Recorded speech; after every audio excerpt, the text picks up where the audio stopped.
صبر نہیں، سکون نہیں، دو چار باتیں، یہاں تک کہ لوگ ابا جی کی بات برداشت نہیں کرتے، ایسے جملے کہہ دیتے ہیں جو دوبارہ پلٹ کے نہیں آتے، ماں کو لفظ نہیں بولتے، باپ کی روح تک چھلنی کر دیتے ہیں وہ جملے، لیکن لوگ اس وقت حوصلہ کرنے، اور ہم پنجابی لوگوں نے تو گنجائش ہی بڑی دے دی ہے، کہتے ہیں بچہ ہے جے ایک ہی ہے، ایک میں حوصلہ کرے کی ہے ماشاءاللہ، تو اگر جوان ہو گیا تو کہتے ہیں گرم خون ہے مکہ کم، اگر بوڑھا ہو گیا تو کہتے ہیں بوڑھوں میں حوصلہ نہیں ہوتا، نہ بچے میں نہ تو کس میں حوصلہ ہوگا؟ بولیں کسی میں بھی نہیں، چھٹی سب کو فتویٰ مل گیا نا، یہ بچہ ہے جی، ابھی یہ تو بچہ ہے، آپ تو سیانے بیانے ہیں، یہ بچہ ہے، کمال ہو گئی ہے بھائی، کیا مطلب ہے بچہ ہے؟ بچے کو سارا پتہ ہے، ہر چیز اسے آتی ہے، حوصلہ کرنا ہی نہیں آتا، اور پھر کہہ دیا وہ تو گرم خون ہے، وہ کیا بات کرتے ہو؟ گرم خون ابے کے گلے پڑ گیا گرم خون، اس کو کھڑا کرو نا ایس پی کے سامنے اور اس کو مار تھپڑ اس کے منہ پہ، تیرے گرم خون کا پتہ چلے، غریب کے یہ گلے پڑ گیا، اس کو کھڑا کرو ایس ایچ او کے سامنے، پھر پتہ چلے گا خون کتنا گرم ہے، وہاں بالکل چپ ہے، بالکل خاموش ہے، اور گرم خون اس کا صرف اماں کے لیے، جلال صرف رہ گیا اگر غریب گھر کی بیٹی بیاہ کے لایا تو صرف اس کے لیے، کوئی ایسی بات نہیں، ہم بڑے سیانے، ہمارا غصہ بڑا سمجھدار ہے، ہمارا وہ گرم خون بڑا سیانا ہے، وہ جہاں دیکھتا ہے کہ معاملہ ہلکا ہے تو وہاں وہ گرم خون جلال میں، اور جہاں دیکھتا ہے کہ سامنے والا تگڑا ہے تو وہاں وہ گرم خون فوراً ٹھنڈا ہو جاتا ہے۔ حوصلہ پیدا کرے، زندگی حوصلے مند لوگ جیتے ہیں، جو حوصلے مند نہیں ہوتے وہ تو زندگی کا ایک سال لطف سے نہیں جی پاتے۔ حوصلہ کریں، مسکرائیں۔ میرے نبی پاک صلی اللہ تعالی علیہ وسلم نے نا عثمان بن طلحہ کعبے کی چابی ان کے پاس ہوتی تھی، تو حضور نے ایک دن فرمایا عثمان، اچھا یہ نہیں تھا کہ عثمان خاص لوگوں کو چابی کعبہ کھول کے دکھاتے تھے، بلکہ ان کو قریش کی جانب سے یہ حکم تھا کہ جو بھی تجھے کہے تو نے کعبے کا دروازہ کھول دینا۔ نبی پاک علیہ السلام نے نا ہجرت سے 2-4 دن پہلے کہا کہ عثمان ذرا چابی دو، میں نے کعبہ اندر سے دیکھنا ہے۔ بڑے ٹھنڈے دل سے ذرا سننا، ادھر دیکھو میری طرف، ادھر دیکھیے گا ذرا میرے بھائی۔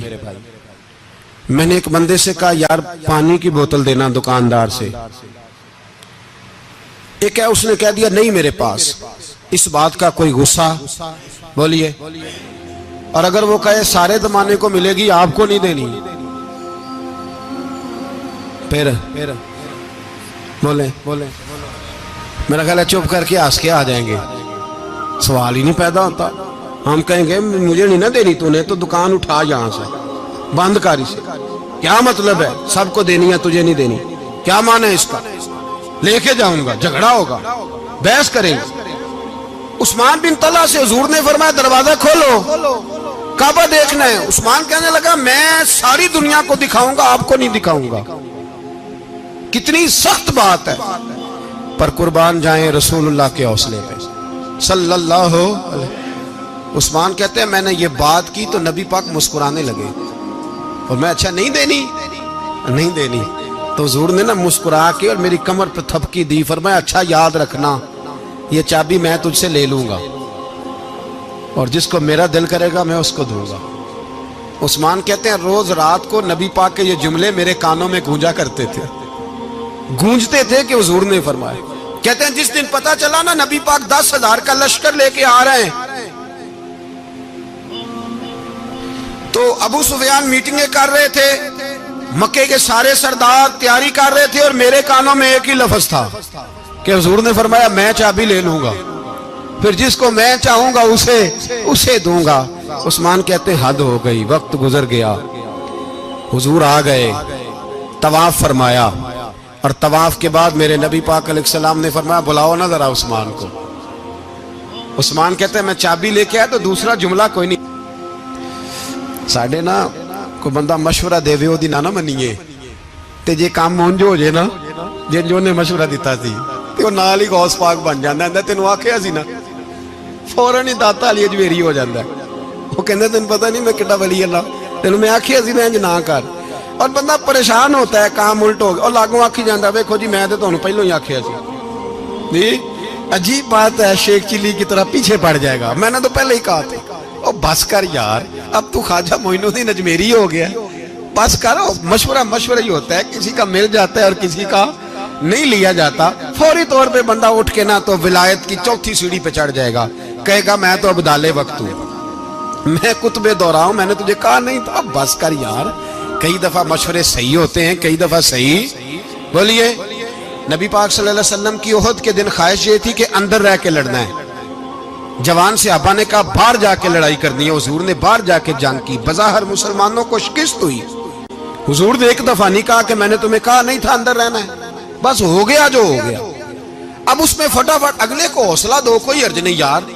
نبی پاک سب بولیے صلی اللہ علیہ وسلم، میرے حبیب پاک علیہ الصلوۃ والسلام نے نا کہا عثمان کو بلاؤ. عثمان آئے تو عثمان کہتے میں نے چابی دی تو میں تیار تھا، میں تیار تھا کہ اب میری بات ہوگی اور رسوائی ہوگی. لیکن کہتے ہیں قربان جائیں مصطفیٰ نے تو یہ جملہ بھی نہیں کہا کہ میں نے تجھے کہا نہیں تھا، یہ بھی نہیں کہا. حضور نے چابی لی، کعبے کے بت صاف کیے، نماز پڑھی، واپس آئے. فرمایا عثمان میرا وعدہ تھا تیرے ساتھ کہ جس کو میں چاہوں گا چابی دوں گا، یہ لو چابی میں تجھے ہی دینا چاہتا ہوں، لے لو رکھ لو. عثمان کہتے ہیں وہ چابی نہیں میرے طرف آ رہی تھی، میری طرف ایمان آ رہا تھا. وہ چابی نہیں آ رہی، ایمان آ رہا تھا میری جانب. کہتے ہیں میرے ہاتھوں میں چابی آئی اور میری زبان پہ کلمہ توحید جاری ہو گیا. بھائی تدبر، حوصلہ، صبر، رضا. ہمیں تو ٹائم بھی نہیں گزارنا آتا. گھر کا ماحول، گھر کے اندر رہ کے لوگ دکھی ہیں، اس لیے کہ ہماری طبیعتوں میں حوصلہ نہیں. ایک منٹ کے لیے نہیں، ایک سیکنڈ کے لیے بھی ہم یہ برداشت نہیں کرتے کہ چلو تھوڑا انتظار کریں، وقت کو دیکھیں، موقع کو دیکھیں. میرے نبی پاک علیہ الصلوۃ والسلام پہ اتنی مصیبتیں آئیں کہ پہاڑ پہ آتی تو وہ ریزہ ریزہ ہو جاتے، لیکن کسی مقام پر بھی حضور علیہ الصلوۃ والسلام شکوہ کرتے نظر نہیں آتے. ہم غریبی کا رونا روتے ہیں، ہر چوتھا آدمی کہتا ہے بڑا غریب ہوں، لیکن میرے نبی پاک علیہ الصلوۃ والسلام نے چوتھے دن کھجور کھائی، سرکہ کھایا ہے اور موٹے بان کی چارپائی پہ آرام کیا. حضرت عمر نے کہا حضور کتنی تکلیف ہے؟ فرمایا عمر کوئی تکلیف نہیں، تھوڑا سا تو وقت ہے، جنت میں جائیں گے، ساری نعمتیں اللہ نے ہمارے لیے تیار کی ہوئی ہے. راضی بالرضا، راضی بالرضا، کوئی کسی قسم کا مسئلہ نہیں.